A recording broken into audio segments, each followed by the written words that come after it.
पति, पत्नी और नौकरानी। शीतल और अभिमन्यु की शादी को 5 साल हो चुके थे, लेकिन अभी तक उनका कोई बच्चा नहीं हुआ था। इसकी वजह से शीतल और अभिमन्यु परेशान रहते थे, लेकिन उन दोनों से ज्यादा परेशान थी शीतल की सास, यानी अभिमन्यु की माँ जानकी देवी। जानकी देवी चाहती थी कि जल्दी से जल्दी उनकी गोद में पोता या पोती आ जाए, और इसीलिए वो अपनी बहू शीतल को लेकर एक दिन हॉस्पिटल पहुंची। डॉक्टर मैडम, जरा ठीक से चेक करके बताइए ना। कई बड़े बड़े डॉक्टर को दिखाया है, लेकिन मेरी बहू माँ ही नहीं बन पाती। मैंने शीतल को बहुत अच्छे से चेकअप किया है। देखिए, बात यह है कि शीतल के अंदर माँ बनने की कैपेसिटी नहीं है। ये आप क्या कह रही हैं डॉक्टर साहब? कोई तो इलाज होगा ना, कोई दवाई दे दीजिए। देखिए, कुछ प्रॉब्लम ऐसी होती है जिनका कोई ट्रीटमेंट नहीं होता। आई एम सॉरी टू से, लेकिन शीतल कभी माँ नहीं बन सकती, क्योंकि उसके यूट्रस में अंदर से ही कुछ प्रॉब्लम है। घर आने के बाद क्या हुआ माँ? कहाँ लेकर गई थी आप शीतल को? अरे कहाँ लेकर जाती, डॉक्टर मैडम के पास ले गई थी, लेकिन तेरी बीवी तो कभी माँ बन ही नहीं सकती। मम्मी जी, इसमें मेरी क्या गलती? अगर अंदर से कोई प्रॉब्लम है तो उसमें मैं भी कुछ नहीं कर सकती। जानती हूँ, ये बात डॉक्टर के मुंह से सुन चुकी हूँ। अब दोबारा मेरे सामने इस बात का गाना मत गा। अरे माँ, परेशान होने की जरूरत नहीं है, हम सोचते हैं ना कुछ। अरे क्या सोचेगा तू? जब डॉक्टर कह चुका है कि तेरी बीवी माँ नहीं बन सकती, तो पता क्या सोचेगा तू? कहाँ से लाएगा बच्चा? माँ, ये तो मैं भी नहीं जानता। अभिमन्यु, क्यों ना हम अनाथ आश्रम से एक बच्चा गोद ले आए? क्या फर्क पड़ता है बच्चा हमारा हो या गोद लिया हुआ? आई बड़ी बातें बनाने वाली। क्या फर्क पड़ता है? अरे क्यों फर्क नहीं पड़ता? मुझे इस वंश को आगे बढ़ाने के लिए मेरे बेटे का खून चाहिए, किसी दूसरे का नहीं। लेकिन माँ, आप जानती हैं कि ये अब पॉसिबल नहीं है। मैं कुछ नहीं जानती। मैं किसी पराये की औलाद को इस घर में अपना पोता या पोती बन के बढ़ता हुआ नहीं देख सकती। मेरा वंश मेरे बेटे के खून से ही आगे बढ़ेगा। लेकिन मम्मी जी, ऐसा कैसे हो पाएगा? आप अच्छी तरह जानती है ना, मेरा और अभिमन्यु का बच्चा नहीं हो सकता। तो मैं अपने बेटे की दूसरी शादी करवाऊंगी, और अपनी दूसरी बीवी से ये मुझे बच्चा पैदा करके देगा। ये आप क्या कह रही हैं माँ? मैं किसी और से शादी नहीं करने वाला। मेरे रहते हुए आप अभिमन्यु की शादी किसी और से करवाएंगी? मम्मी जी, आप ऐसा कैसे कर सकती हैं? तू बस देखती जा बहू, मैं ऐसा कैसे कर सकती हूँ। कुछ दिनों के बाद, अभिमन्यु, मैंने तेरे लिए लड़की ढूंढ ली है। माँ, मैं आपको कितनी बार समझाऊं? मुझे किसी से शादी नहीं करनी है। पहले मेरी बात सुन। ये जो चमेली है ना, हमारे घर में काम करने आती है, वो तुझसे शादी करने के लिए तैयार है। मम्मी जी, आप अभिमन्यु की शादी एक नौकरानी के साथ करवाएंगी? वो इसलिए क्योंकि चमेली दिखने में बहुत खूबसूरत है, बच्चा भी सुंदर ही होगा। मम्मी जी, लेकिन एक बच्चे के लिए अपने बेटे की शादी नौकरानी के साथ करवाना, क्या ये सही है? अगर अभिमन्यु ने शादी नहीं की ना, तो मैं अपनी जान दे दूंगी। अब देख लो, अगर तुम्हें अपनी माँ की जान प्यारी है, तो तुम्हें इस नौकरानी के साथ शादी करनी ही होगी। इस तरह जानकी देवी अपने बेटे अभिमन्यु की शादी नौकरानी चमेली के साथ करवा देती है। कुछ दिनों के बाद, नौकरानी से मालकिन बन के तो बस आ गया। अब तो मैं इस घर की मालकिन हूँ। देखो, अपने आप को ज्यादा मालकिन समझने की कोशिश मत करो।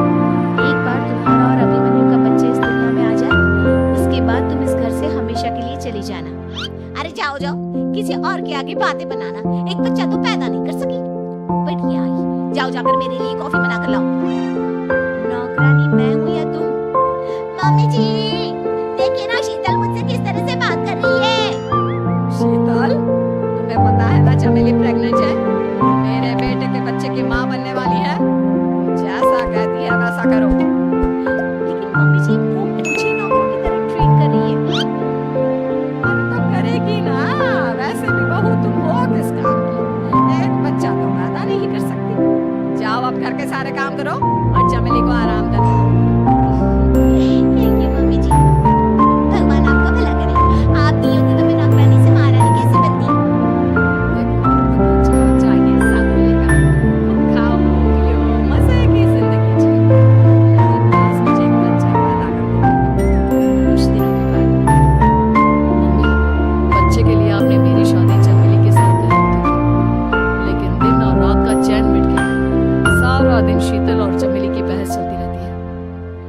अब शीतल को इस घर में रखने से क्या होगा?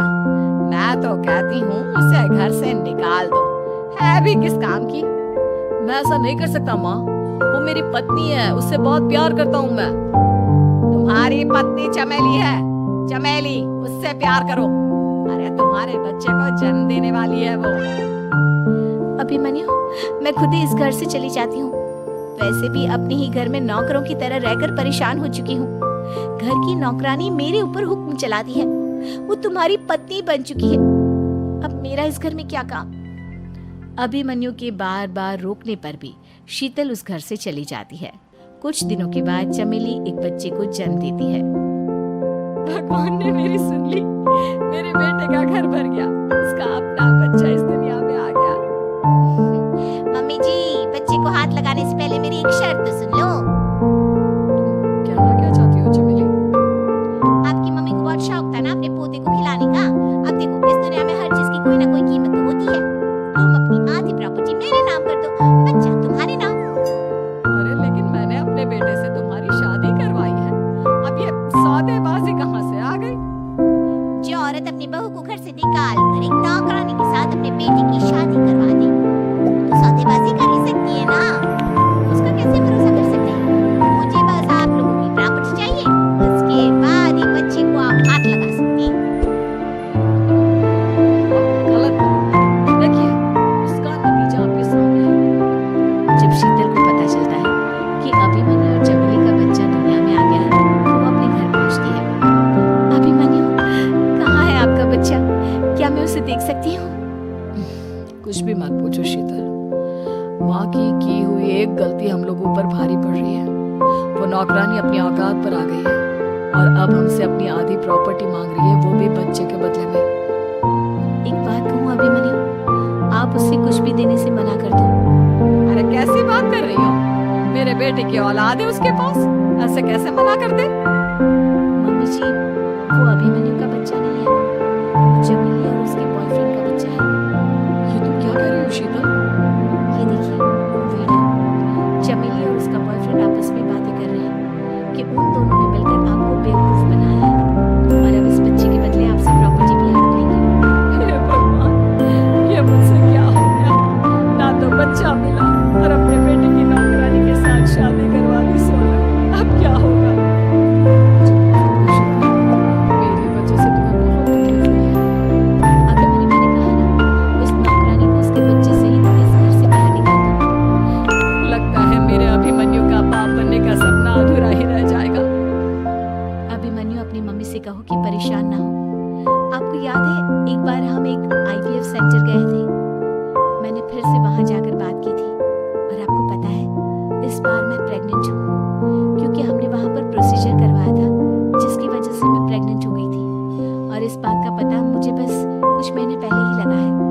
हमारा बच्चा इस दुनिया में आने वाला है अभिमन्यु। मुझे माफ कर दो शीतल बहू, मुझसे बहुत बड़ी गलती हो गई। कोई बात नहीं माँ, लेकिन अब हमें उस धोखेबाज नौकरानी को इस घर से बाहर निकालना है और इस घर की मालकिन को वापस घर लाना है, वो भी अपने बच्चे के साथ।